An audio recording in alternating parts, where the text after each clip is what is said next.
నాకు ఇవ్వబడినటువంటి అంశము సంఘములో, సమాజములో క్రైస్తవ కుటుంబం యొక్క పాత్ర.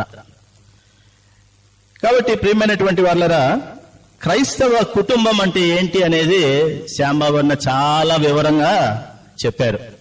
ఇంకా దాని గురించి ఎక్కువ డీటెయిల్స్ లోకి నేను వెళ్ళదలుచుకోలేదు.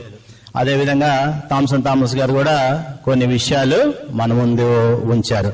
అయితే ఈ అంశానికి సంబంధించినటువంటి విషయాల్ని మాత్రం మనం చూసుకుంటూ ముందుకెళ్దాం. సరే, ముందుగా సంఘం అంటే ఏంటి, సమాజం అంటే ఏంటి, క్రైస్తవ కుటుంబం అంటే ఏంటి, క్లుప్తంగా ఒక్కొక్క విషయాన్ని మనం చూసుకుంటూ ముందుకెళ్దాం. దాని తర్వాత మన పాత్ర ఏంటో కుటుంబంగా గమనిద్దాం. మొదటిగా క్రైస్తవ కుటుంబము అనగా ఏమి? వాస్తవానికి నేను చేసినటువంటి పవర్ పాయింట్ యానిమేషన్ తో రావాలన్నమాట, కానీ జవాబు ఆల్రెడీ ముందుగానే వచ్చేసింది ఇక్కడ. అయితే ప్రశ్న ఏంటంటే, క్రైస్తవ కుటుంబం అనగా ఏమి? ఒక మాట మనల్ని మనము పరీక్షించుకుందాం. ఏ కుటుంబాన్ని క్రైస్తవ కుటుంబము అని అంటారు? ఒక నెగిటివ్స్ గా మనం చూసుకుంటే, ఒకవేళ మందిరానికే వెళ్లే కుటుంబం ఉందనుకోండి, వాళ్ళని క్రైస్తవ కుటుంబం అనొచ్చా? వర్క్షాప్ కాబట్టి మీరు అందరూ మాట్లాడొచ్చు. మందిరానికి కుటుంబంలో ఉన్న భార్య, భర్త, పిల్లలు వెళ్తున్నారు అంటే ఆ కుటుంబాన్ని క్రైస్తవ కుటుంబం అనవచ్చా? లేదు, గట్టిగానే చెప్పచ్చు, ఏం సమస్య లేదు. సో క్రైస్తవ కుటుంబం అనడానికి లేదు. కుటుంబంలో అంటే భార్య, భర్త, పిల్లలు అందరూ కలిసి ఇంట్లో ప్రార్థన చేసుకుంటా ఉంటే ఆ కుటుంబాన్ని క్రైస్తవ కుటుంబం అనవచ్చా? అనవచ్చని అంటున్నారు కొంతమంది. సో అనవచ్చు అనేవాళ్ళు ఉన్నారు, అనకూడదు అనేవాళ్ళు కూడా ఉన్నారు. సరే, మిషన్స్ అంటారు, లేకపోతే దేవుని వాక్య పరిచర్య, దేవుని పని, ఇటువంటి వాటికి లేదా మందిరానికి డబ్బులు ఇచ్చే వాళ్ళు ఉంటారు. కొన్ని కుటుంబాలు ధారాళంగా డబ్బులు ఇస్తా ఉంటారు. ఈ మధ్యకాలంలో సంఘాల్లో గొడవల వల్ల సంఘానికి ఎందుకు ఇచ్చేదని చెప్పి టీవీలో వాళ్ళకి ఇస్తున్నారు ఎక్కువగా. నన్ను కూడా అడుగుతా ఉంటారు, మీకెందుకు ఇచ్చేది, అక్కడ ఇద్దామని. మరి వాళ్ళు ఏం చేస్తున్నారు అంటే దానికి జవాబేమీ ఉండదు. సరే, మనం నలి పక్కకు పోకుండా అట్లా డబ్బులు ఇచ్చేవాళ్ళు ఉంటే, అంటే దేవుని పనికే డబ్బులు ఇచ్చేవాళ్ళు ఉంటే ఆ కుటుంబాన్ని క్రైస్తవ కుటుంబం అనవచ్చా? ఆ కుటుంబాన్ని కూడా క్రైస్తవ కుటుంబం అనడానికి లేదు. కొన్ని కుటుంబాల్లో భార్యలు, భర్తలు చాలా మంచి పనులు చేస్తూ ఉంటారు. అంటే క్రియలు, అంటే వాళ్ళ దృష్టిలో క్రియలే చాలా ప్రాముఖ్యమైనవి అన్నమాట. మంచి క్రియలు ఉంటాయి, అట్ ద సేమ్ టైం చెడు క్రియలు అనేవి ఉండవు. మరి అటువంటి కుటుంబాలని మనం క్రైస్తవ కుటుంబాలు అనొచ్చా? ఎందుకంటే మంచి పనులు చేయొచ్చు కదా. అంటే తాగుడు, జూదము, వ్యభిచారము, ఇటువంటి పనులు ఏమి చేయరనమాట. చాలా మంచిగా ఉంటారనమాట, మంచి పనులే చేస్తుంటారు, అందరితో చాలా మర్యాదగా మాట్లాడుతూ ఉంటారు. మళ్ళీ అదే ప్రశ్న, అటువంటి కుటుంబాలని క్రైస్తవ కుటుంబాలు అనొచ్చా? లేదు. ఎక్కువ మంది ఏం మాట్లాడడం లేదు మధ్యాహ్న సమయం. సరే, క్రైస్తవ కుటుంబము మరి అటువంటి వాటిని క్రైస్తవ కుటుంబాలు అని అనకూడదు అనుకుంటే, ఇందాక మీరు ఆన్సర్ చూసింటారు. మరి క్రైస్తవ కుటుంబం అంటే ఏంటి? ఏ కుటుంబాన్ని మనం క్రైస్తవ కుటుంబము అని అనవచ్చు అంటే ఒకే ఒక మాట. అన్ని చూసాం ఇంతవరకు కాబట్టి ఎక్కువ డీటెయిల్స్ లోకి నేను పోను. క్రీస్తు అనే పునాది మీద కట్టబడినటువంటి కుటుంబాన్ని మాత్రమే క్రైస్తవ కుటుంబం అని పిలవచ్చు. క్రీస్తు అనే పునాది మీద కట్టబడడం అంటే ఏంటి అనేది కూడా నేను ఎక్కువగా వివరించాల్సిన అవసరము లేదు. ఎవరైతే యేసుక్రీస్తుని రక్షకుడిగా అంగీకరించారో, క్రీస్తుని హృదయంగా చేర్చుకుంటారో, వాళ్ళ కుటుంబానికి ప్రభువు యేసుక్రీస్తు అయి ఉంటాడో అటువంటి కుటుంబాలని మాత్రమే మనము క్రైస్తవ కుటుంబాలు అని అనవచ్చు. ఈ అంశం గురించి ఎంతసేపైనా మనం డిస్కస్ చేసుకోవచ్చు, అందరికీ ఇంట్రెస్టింగ్ టాపికే. అయితే మనం ఎక్కువసేపు ఉండలేం కాబట్టి ముందుకు వెళ్దాం. అయితే ఒక మాట గమనించాలా, కుటుంబానికి దేవుడు ఎందుకు ప్రాముఖ్యత ఇచ్చాడు? కుటుంబానికి దేవుడు ఎందుకు ప్రాముఖ్యత ఇచ్చాడు?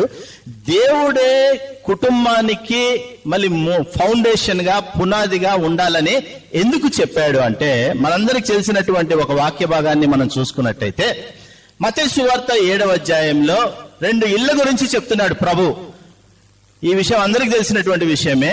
ఒక ఇల్లేమో రాయి మీద కట్టబడిందని, ఒక ఇల్లేమో ఇసుక మీద కట్టబడిందని.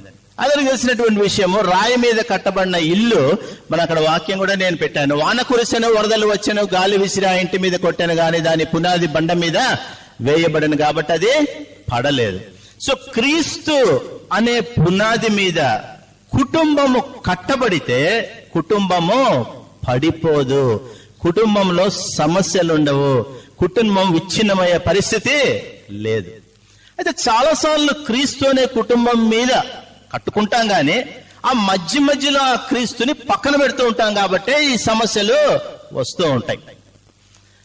అదేవిధంగా 27వ వచనంలో దానికన్నా ముందే ప్రభు చెప్పాడు, వాన కురిసెను, వరదలు వచ్చెను, గాలి విసిరి ఆ ఇంటి మీద కొట్టెను, అప్పుడు అది కూలబడి. ఎందుకంటే పునాది లేదు. There was no strong foundation. So foundation అనేది, పునాది అనేది ఇంటికి ఎంత ముఖ్యమో, జీవితానికి పునాది ఎంత ముఖ్యమో, కుటుంబానికి కూడా పునాది అంతే ముఖ్యం అనే సత్యాన్ని మనం జ్ఞాపకం చేసుకోవాలా. ముందుకెళ్ళక ముందు ఒక మాట పరీక్షించుకుందాం. ఇంతకీ మీ కుటుంబం, నా కుటుంబం మరి ఏ పునాది మీద కట్టబడింది? క్రీస్తు అనే పునాది మీద కట్టబడిందా లేదా? వర్క్షాప్ ఇచ్చినప్పుడు అన్న కూడా చెప్పారు ప్రెజెంటేషన్ చేసే విషయం. సో నేనేం చేస్తున్నానంటే ప్రెజెంటేషనే చేస్తున్నాను, ఫెసిలిటేట్ చేస్తున్నాను అంతే, ఇంకా ఏమీ చేయడం లే. కాబట్టి మనం ముందుంచబడినటువంటి అంశాలు మన హృదయాల్లో ఫలించాలంటే, శ్యాంబాబు చెప్పినట్టుగానే, లేకపోతే మిగిలిన వాళ్ళు చెప్పినట్టుగానే, కీనోట్ అడ్రస్ లో మిఠా అన్న చెప్పినట్టుగానే చెప్పబడినటువంటి అంశాలు మన హృదయాల్లో ఫలించాలంటే మన హృదయాలు తెరిచి ఉంచాలా. Our heart should be receptive to these words అన్నమాట. లేకపోతే ఏ ప్రయోజనమో లేదు. అందుకే ఈ ప్రశ్న ముందుకెళ్ళక ముందు మరొకసారి అడుగుతున్నా, ఇంతకీ మీ కుటుంబం, నా కుటుంబం ఏ పునాది మీద కట్టబడింది? సరే, కుటుంబానికి ఎందుకు ఇంత ప్రాముఖ్యత దేవుడు ఇచ్చాడు అని మనం కానీ గమనించినట్లయితే, మొదటి వర్తమానంలో అన్ని డీటెయిల్స్ చూసాం, ఈ డీటెయిల్స్ కూడా చూసాము. అయితే 2 మాటలు మరి ఈ సందర్భానికి సహాయకరంగా చూసుకుందాం. దేవుడే ప్రారంభించాడనే విషయాన్ని మనకి తెలుసు, కుటుంబ వ్యవస్థని. ఎందుకంటే మొదటి వివాహాన్ని దేవుడు చేశాడు. సో కుటుంబం పట్ల దేవుడు ఒక గొప్ప ప్రణాళిక కలిగి ఉన్నాడనే సత్యాన్ని మనము జ్ఞాపకము చేసుకోవాలి. కుటుంబం పట్ల దేవునికి ఎటువంటి ప్రణాళిక ఉన్న విషయం కూడా మనం చూసాం కాబట్టి అన్ని నేను రిపీట్ చేయను. అయితే ఒకటే ఒక మాట, కుటుంబంలో భార్యాభర్త, పిల్లలు, ఒక కొడుకు, ఒక కూతురు, లేదా 2 కొడుకులు, 2 కూతుర్లు, ఇంకా ఎక్కువ మంది ఉంటారు. అయితే ప్రాముఖ్యంగా స్టార్టింగ్ పాయింట్ నుంచి, అంటే భార్యాభర్త దగ్గర నుంచి, లేదా తల్లి తండ్రి దగ్గర నుంచి ఏమి ఉండాలి అంటే, దేవుడు వాళ్ళిద్దరిని ఏం చేశాడు? వివాహం చేసి ఏక శరీరముగా చేశాడు. నేను అందుకే ఇక్కడ రాశాము, ఏక శరీరం అంటే ఏంటంటే ఏకత్వం, oneness. They should be oneness. నేను గుడికి వెళ్తాను అంటే, నేను గుడికి రాను అంటే దేర్ ఇస్ నో వన్నెస్.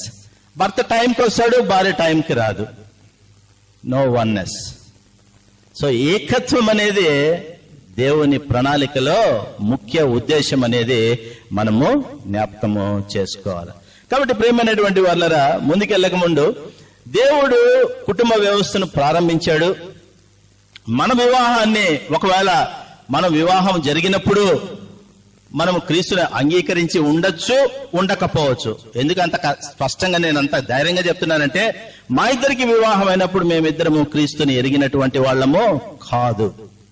ఆ తర్వాతనే ప్రభు అయినటువంటి యేసుక్రీస్తుని రక్షకుడుగా అంగీకరించినటువంటి వాళ్ళం కాదు. మా ఆటలు చాలా మంది కూడా ఉండొచ్చు, కానీ ప్రభు చిత్తాన్ని ఎరిగి వివాహం చేసుకున్నటువంటి వాళ్ళు కూడా ఉండొచ్చు. ఎవరేమైనప్పటికీ ఈ రోజు స్థితి మనం చూసుకున్నట్లయితే దే షుడ్ బి వన్నెస్ అని దేవుడు చెప్తూ ఉన్నాడు. కాబట్టి ముందుకెళ్దాం.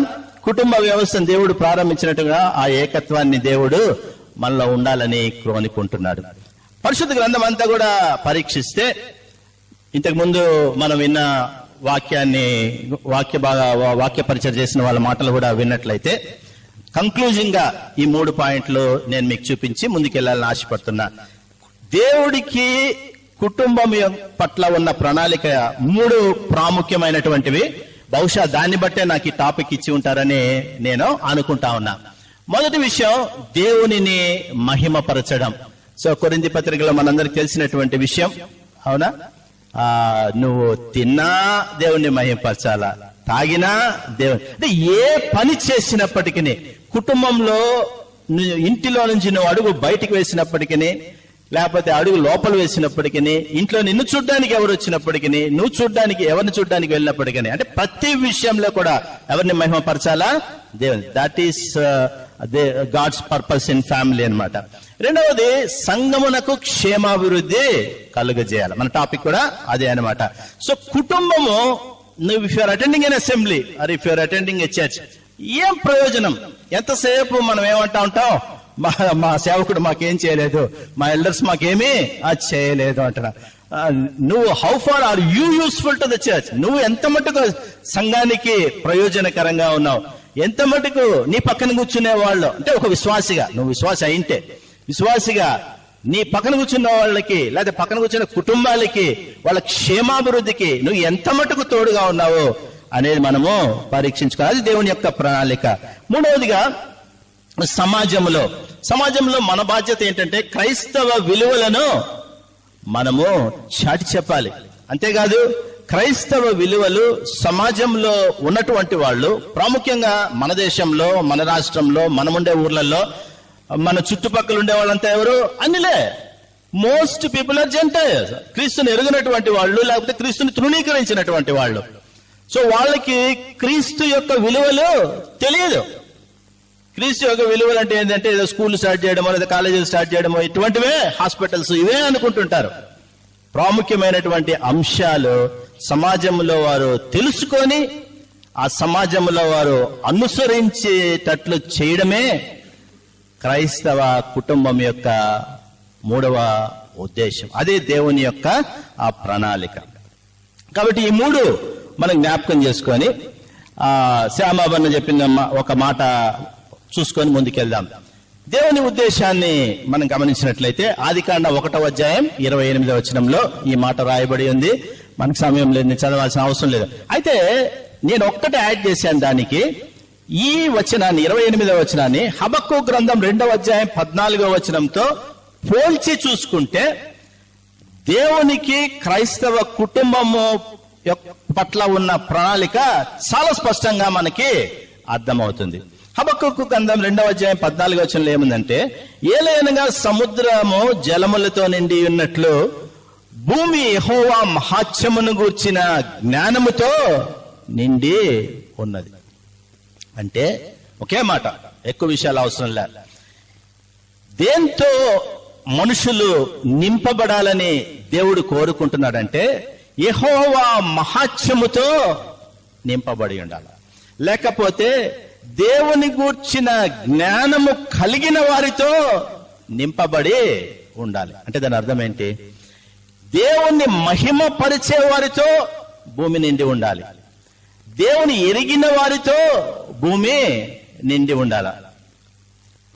వాళ్ళని ఆ స్థితిలోనికి తేవడమే దేవుని ఎరిగినటువంటి క్రైస్తవ కుటుంబాలు, లేకపోతే దేవుని ఎరిగినటువంటి కుటుంబాల యొక్క బాధ్యత, లేకపోతే దేవుని యొక్క ప్రణాళిక, లేకపోతే దేవుని యొక్క ఉద్దేశం అని పరిశుద్ధ గ్రంథంలో చాలా స్పష్టంగా మనము చూస్తా ఉన్నాం. ఇంకా వేరేది కాదు, ఇంకా వేరే పని కాదు. మా ఇంటికి వస్తారు, లేదా మన ఇంటికి వస్తారు, మన ఇంటికి వస్తారు ఎవరైనా గెస్ట్, వాళ్ళు అన్యులు అనుకుందాం, మా మీల్ ఎంత బాగుంది అంటారు. సంతోషం వేస్తుందా? నిజం చెప్పండి, సంతోషం వేస్తుందా లేదా? అబద్ధాలు చెప్పదండి, నిజం. సంతోషం వేస్తుంది. మీకు ఈ సోఫా చాలా బాగుంది అంటారు, ఇంకా ఎక్కువ సంతోషం వేస్తుంది. లేదా మీరు భోజనం పెట్టారు, మీరు పెట్టిన భోజనం చాలా బాగుంది అంటారు, ఇంకా ఎక్కువ సంతోషం వేస్తుంది. అయితే అందుకు కాదు దేవుడు నీకు ఇల్లు, సోఫాలు, కుటుంబాలు ఇచ్చింది. నీ ఇంటికి వచ్చిన ప్రతి ఒక్కడు, నా ఇంటికి వచ్చిన ప్రతి ఒక్కడు ఇంటి నుంచి వెళ్ళిపోయేటప్పుడు నేను క్రీస్తుని చూసి వెళ్ళాను ఆ ఇంట్లో లేకపోతే ఒక మంచి క్రైస్తవుల్ని కలిసి వెళ్ళాను, ఒక మంచి క్రైస్తవ కుటుంబంతో కొద్ది సమయం గడిపి వెళ్ళాను అని చెప్పితే ఇంకా ఎక్కువ సంతోషం వేస్తుందని నేను అనుకుంటున్నాను. అంతేనా కదా? సో ఏది ముఖ్యం? మంచిదే, దేవుడు మనల్ని లోకరీతిగా ఆశీర్వదించుంటే వాటి గురించి కూడా వచ్చిన వాళ్ళు మెచ్చుకుంటే సంతోషమే. అయితే అన్నిటికన్నా ప్రాముఖ్యమైనది ఏంటి అంటే క్రీస్తుని we should be able to present to those who come to our house. That's the most important thing అనేది మనము జ్ఞాపకము చేసుకోవాలి. సరే, కుటుంబం గురించి ఇవి కొన్ని విషయాలు. మరి కుటుంబాలు ఏ విధంగా మందిరంలో, సమాజంలో they can make an impact అనే విషయాన్ని మనము చూసుకుందాం. మొదటిగా సంఘం. ఇది కూడా అట్లనే ముందే వచ్చేసింది, అందువల్ల అన్ని కనబడతా ఉంటాయి. సంఘానికి ప్రాముఖ్యంగా ఇక్కడ మీరు గమనించవలసింది ఏంటంటే కుటుంబం అనేది సంఘానికి ఒక పునాది. ఒక భక్తుడు అంటాడు, family is a home church. గృహ సంఘం, గృహ సంఘం. కుటుంబము ఒక సంఘం. అంటే ఎట్లయితే విశ్వాసులు వెళ్ళి ఆదివారాన ప్రభువుని అందరూ, అంటే మీరు దేవుని ఆలయమై ఉన్నారన్నట్టుగా అందరూ ఆలయాలుగా వెళ్ళి ఆలయంలో కూడుకొని దేవుణ్ణి ఆరాధిస్తారో, కుటుంబాలు కూడా గృహ సంఘాలన్నీ వెళ్ళి ఆ సంఘంలో కూడుకొని దేవుణ్ణి ఆరాధిస్తారు. సో సంఘానికి చాలా ప్రాముఖ్యమైనది కుటుంబం. చాలా కుటుంబాలు మరి ఇటువంటి పునాది వేస్తున్నాయా లేదా, లేదా మన కుటుంబం, నా కుటుంబం, నా సంఘానికి పునాదిగా ఉందా లేదా అనేది మనం పరీక్షించుకోవాలి. ఎందుకంటే కుటుంబమే సంఘానికి స్టెబిలిటీ ఇచ్చేది, స్థిరత్వాన్ని ఇచ్చేది. కుటుంబం సరిగ్గా లేదు అంటే సంఘం కూడా సరిగ్గా ఉండదు. క్లాసిక్ ఎగ్జాంపుల్ చూడాలంటే వెస్టర్న్ వరల్డ్ లో చాలా సంఘాల్లో కుటుంబాలు కనబడవు, లేదా సింగిల్స్ అంటారు అనమాట, లేకపోతే పార్ట్నర్స్ కనబడతారు. సింగిల్స్, పార్ట్నర్స్ కనబడతా ఉంటారు. పెద్ద పెద్ద సంఘాలు అంటే బిల్డింగ్స్ అమ్ముకొని సంఘాలు మూసేసుకున్న పరిస్థితి చూస్తూ ఉంటాం. ఎందుకంటే పునాది లేదు. మొదటిగా క్రీస్తు పునాది లేదు, దాని తర్వాత కుటుంబాల పునాది కూడా లేదు.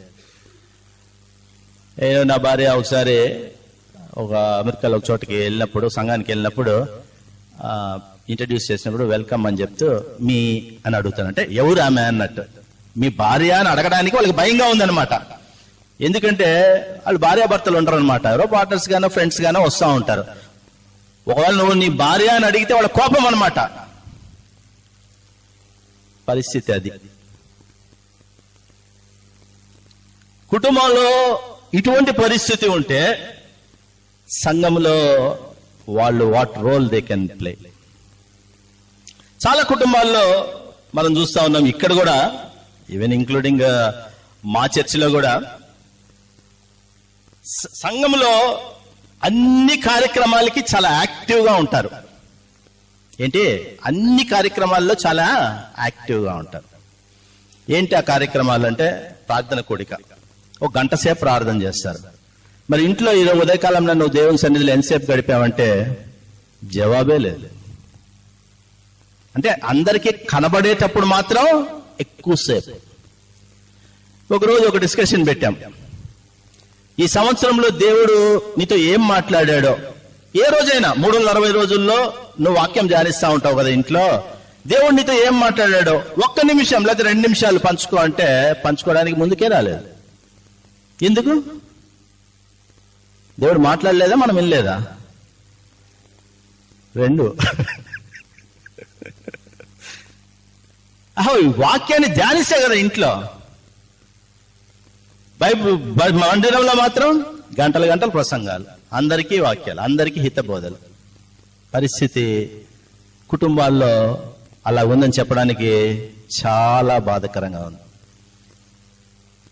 ఇంతకీ మన కుటుంబం ఎలాగ ఉంది? ఎన్ని ఉదాహరణలైనా చెప్పగలను. అనౌన్స్మెంట్ చేస్తాం కదా మనం ఎల్డర్స్ అంటారా లేకపోతే ఏదో అంటారు, బాధ్యత కలిగినటువంటి సహోదరులు. యూత్ మీటింగ్ ఉంటుంది, చాలా మంది వాళ్ళందరికీ యవనస్తులైన పిల్లలు ఉంటారు, కొడుకులు కూతుర్లు ఉంటారు అనమాట. యూత్ మీటింగ్ ఉంటుంది, పలానా రోజు మీ అమ్మాయిలందరినీ పంపించండి అంటారు, కానీ వాళ్ళ అమ్మాయిని మాత్రం పంపారు. Look at the hypocrisy. ఇంకా అది గృహ సంఘం ఎట్లా అవుతుంది? నీ కుటుంబం నా కుటుంబం, నువ్వు నేను వెళ్ళే మన అసెంబ్లీకి లేదా మన మందిరానికి ఒక స్థిరత్వాన్ని ఇవ్వాలి అంటే, మన అసెంబ్లీ ముందుకు వెళ్ళాలి అంటే ఫస్ట్ నన్ను నేను చక్కబరుచుకోవాలి, నా కుటుంబాన్ని నేను చక్కబరుచుకోవాలి.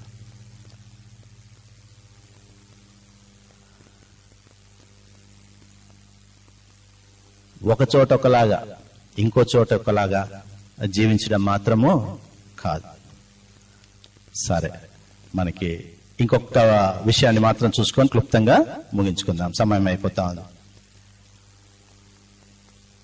కుటుంబం యొక్క పాత్ర సంఘంలో చూసాం, ఇప్పుడు కుటుంబం యొక్క పాత్ర సమాజంలో. నేను ఇక్కడ రాశాను, it's full of challenges. Christian family's role in a society is full of challenges. Not ఒక ఛాలెంజ్ కాదు, ఆ విషయాన్ని మనము జ్ఞాపకం చేసుకోవాలి. ముందుగా మోడర్న్ డే సొసైటీలో ఉన్నటువంటి సమస్యలు ఏంటో 2-3 చూద్దాం. చెప్పండి, ఈరోజు సొసైటీలో ఉండే సమస్యలు ఏంటి? ఏం సమస్యలు? కరప్షన్ సమస్య కదా, క్రైమ్ సమస్య కదా. రోజు పేపర్లో చూడండి, 4 ఏళ్ల అమ్మాయిని రేప్ చేశారు, 60 ఏళ్ల అమ్మాయిని ఆమెను రేప్ చేసినారు. ఇదే దొంగతనాలు. ఇవన్నీ ఇప్పుడు ప్రస్తుతం సమాజంలో ఉన్నటువంటి ప్రస్తుత సమాజంలో సమస్యలు కావా?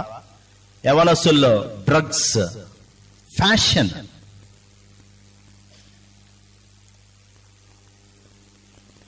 హెయిర్ స్టైల్, ఫ్యాషన్స్, రకరకాల ఫ్యాషన్స్. బ్రదర్ ఏమో హెయిర్ స్టైల్ గురించి చెప్తున్నాడు, మందిరాల్లో కూడా అదే హెయిర్ స్టైల్ కనపడతా ఉంటుంది. హెయిర్ స్టైల్, బట్టలు, టీవీలు.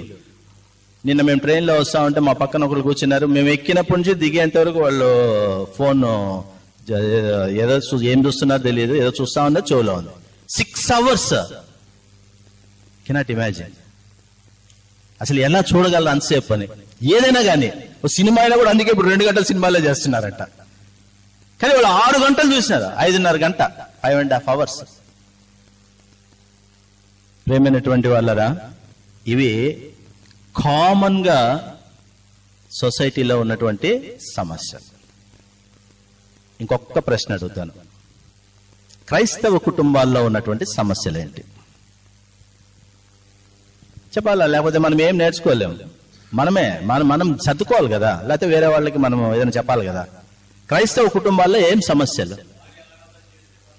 చేయడు, భర్త చేస్తే అది లేదా, అట్లా లేదా, ఉంది, అది కూడా ఉన్నారు, అదొక సమస్య. ఇంకా అనుభవం మీద చెప్తున్నారు, 50 ఏళ్ళు వైవాహిక జీవితం చేసుకున్నారని ఇందాకే అన్న చెప్పినారు కదా. ఇంకా పిల్లలు మందిరానికి రారు, తల్లిదండ్రులు వస్తారు. నేను ఇందాక కూడా ఒకటి చెప్పిన, భర్త టైంకి వస్తాడు, భార్య రాదు, భార్య టైంకి వస్తుంది, భర్త రాడు. మేజర్ సమస్య డైవర్స్. భార్యాభర్తలు పొదగలేని స్థితి. మా సంఘంలోనే చూసాం, ఈరోజు పెళ్లి చేసుకున్నారు, ఒక వారానికి చెప్తా ఉన్నాడు అబ్బాయి, అమ్మాయి బాగాలేదంట. అమ్మాయి బాగాలేకపోతే ఎందుకు చేసుకున్నాడు ఏమో తెలియదు, చేసుకున్నాడు. నాకొద్దు, విడాకులు ఇచ్చేస్తా. సగం పెళ్లిళ్ళు ఆర్ బ్రోకెన్ మ్యారేజెస్ మా దగ్గర అయినవి. చాలా బాధగా ఉంది చెప్పడానికి. ద మేజర్ ప్రాబ్లం అది. పొద్దున కూడా ఎవరు అడ్రస్ చేస్తా ఉన్నారు ఆ విషయాన్ని. ఎందుకంటారు? ఎట్లా డిస్కషన్లో మీరు అడగచ్చు, ఇప్పుడు కూడా అడగచ్చు, చెప్పచ్చు. ఎందుకంటారు? అన్న శ్యామబాబు స్పష్టంగా చెప్పాడు కదా, చెప్పండి. విశ్వాసి విశ్వాసి విశ్వాసంలో ఎదగలేదు. ఇద్దరు విశ్వాసులే, పోనీలే. విశ్వాసులే అంటే బాప్తిసం తీసుకున్నారు మందిరంలో. పెళ్లికి బాప్తిసం తీసుకున్నారు, దేనికి తీసుకున్నారు? నువ్వు చెప్పిన పాయింట్ కరెక్టే, 100%. అట్లుంటే సరే యాక్సెప్ట్ చేయొచ్చు. కానీ ఇద్దరు విశ్వాసులు అని చెప్తున్నారు. పెళ్లి మ్యారేజ్ చేసిన వాళ్ళు కూడా అడుగుతానే ఉన్నారు అన్ని, మీరు విశ్వాసులు అంటే అవును అని కూడా చెప్తున్నారు.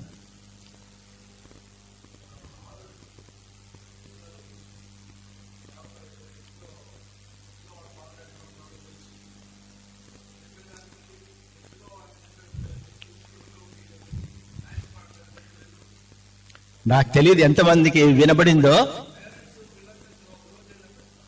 100కి 100 పాళ్ళు నేను ఏకీభవిస్తా. దానికి ఒక చిన్న కథ అన్న టైం ఇస్తే చెప్తా. ఒకరోజు ఒక ఆయన వాక్యం చెప్తా ఉన్నాడు పరిశుద్ధత గురించి. He was speaking about holiness. ఎట్లా మనుషులు పరిశుద్ధంగా ఉండాలి అని చెప్తున్నాడు. మీరంతా పరిశుద్ధంగా ఉన్నారా, మనమంతా ఇట్లా ఉండాలని. ఇంకా ఆ వాక్యం అది చాలా హాట్ టాపిక్ కదా, బల్ల గుద్ది చాలా గట్టిగా చెప్తున్నారు. ఈ కథ ఎవరికైనా తెలిసే ఉండొచ్చు. అందులో ఆయన భార్య అక్కడ కూర్చొని ఉంది, ఆమె లేచిపోయింది. సరే ఏదో వంటకు లేచిపోయింది అని అనుకున్నాడు ఆయన, ఏదో కూర చేస్తా ఉందని. ఆమె చర్చ అంతా అయిపోయింది, ఈయన వాక్యం అయిపోయింది. అందరూ చాలా బాగా చెప్పారండి, ఎంత మంచి టాపిక్, ఇటువంటి టాపిక్ సంఘానికి అవసరమో అని చెప్పాడు. అంత లోపల ఆమె ఒక సూట్ కేసు బెడ్ తీసుకొని వచ్చింది అనమాట. ఈయనకు ఆశ్చర్యం వేసింది. అందరి ముందు చెప్పిందంట, నిజమేనండి, మీరు మందిరంలో ఉంటే చాలా పరిశుద్ధంగా ఉంటారు. మీరు ఎక్కడుంటే పరిశుద్ధంగా ఉంటారు? మందిరంలో ఉంటే పరిశుద్ధంగా. అంటే ఇంట్లో ఎట్లా ఉంటుందో ఆయన తెలుసు ఆమెకి. అదే సమస్య. ఇంట్లో ఒక జీవితం, కుటుంబంలో ఒక జీవితం. ఇంట్లో ఒక జీవితం, సమాజంలో ఒక జీవితం. What impact can you have on society? చర్చిలో కూడా అంతే. అక్కడ ఒక జీవితం, ఇక్కడ ఒక జీవితం ఉంటే మనము ఏం ప్రయోజనకరంగా ఉంటాం మందిరాన్ని? What is the impact we can have? Christian families, క్రైస్తవ కుటుంబాలు సమాజంలో ఈరోజు ఇంపాక్ట్ చేయలేకపోతున్నాయంటే కారణం అదే కారణం. మరి నీ కుటుంబం, నా కుటుంబము ఎలాగుండాలని మనం నిర్ణయించుకుంటాం. ముగించుకుందాం.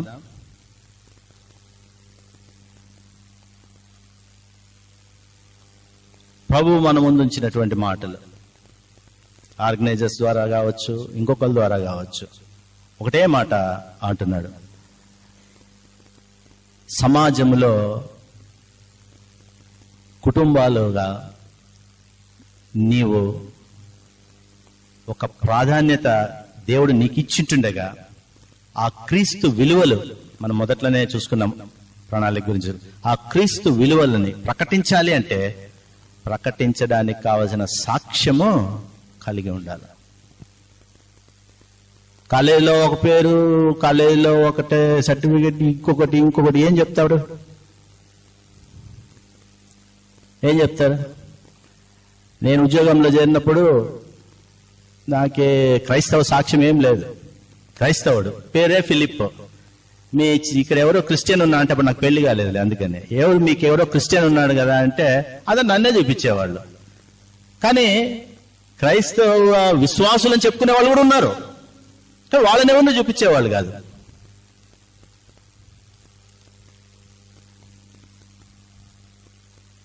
ఆలోచించాలా ప్రేమైనటువంటి వాళ్ళరా.